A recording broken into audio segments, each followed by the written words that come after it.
మన సూళ్లూరుపేట అభివృద్ధిలో మొదటి అడుగు పడింది. మన కూటమి అభ్యర్థి నెలవేల విజయశ్రీ ఎన్నడూ లేని విధంగా ప్రజల ఆదరణ, అభిమానం ఆమె వైపు చూపిస్తున్నారు. ఎవరికి సాధ్యం కాని ప్రజల అభిమానం ఆమె సొంతం. సూళ్లూరుపేటలో ఇప్పటికే పసుపు రంగు పోటెత్తుంది. దీన్ని చూస్తుంటే వైసీపీ వాళ్ళకి తెలుగుదేశం పార్టీ విజయం తథ్యమైనట్టు కనిపిస్తుంది.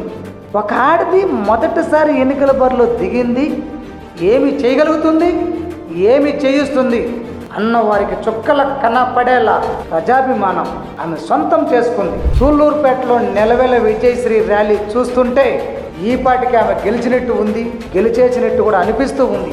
పసుపు జెండా పోటెత్తింది.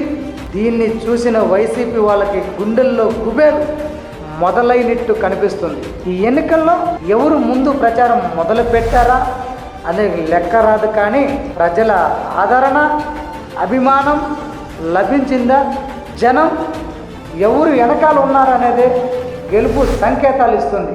మరి నెలవేల విజయశ్రీ ఆమె పోరాటం రాజకీయ కోసమో లేక ఈ ఎన్నికల్లో గెలవడం కోసమో కాదు కదా.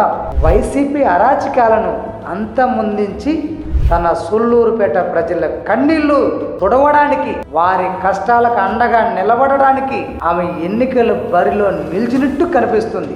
ఒక వ్యాధి సోకితే ఆ వ్యాధి నయం చేయడం ఒక డాక్టర్ కంటే ఎక్కువ ఎవరికి తెలుస్తుంది చెప్పండి. మరి ఇలాంటి డాక్టర్ ఎన్నికల్లో నిలబడినప్పుడు తమ ప్రాంత ప్రజలకి ఒక వైసీపీ అనే అవినీతి సోకినప్పుడు చూస్తూ కూర్చుంటుందా? కాదు కదా.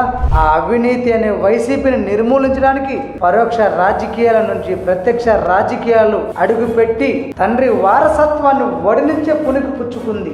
రాజకీయ ఓనమాలు అక్కడ నుంచే నేర్చుకుంది. తండ్రి అడుగుజాడల్లోనే, తండ్రి బాటలోనే తండ్రి ఆశయ సాధనకై రాజకీయాల్లోకి వచ్చారు. ప్రజల కష్టాలు, బాధలు, కన్నీళ్లు తీర్చడానికి మనం ముందుకు వచ్చిన మన నెలవేల విజయశ్రీ గారి కాకపోతే మరి ఎవరికి మన ఓటు వేసి గెలిపించుకుందాం చెప్పండి ప్రజలారా.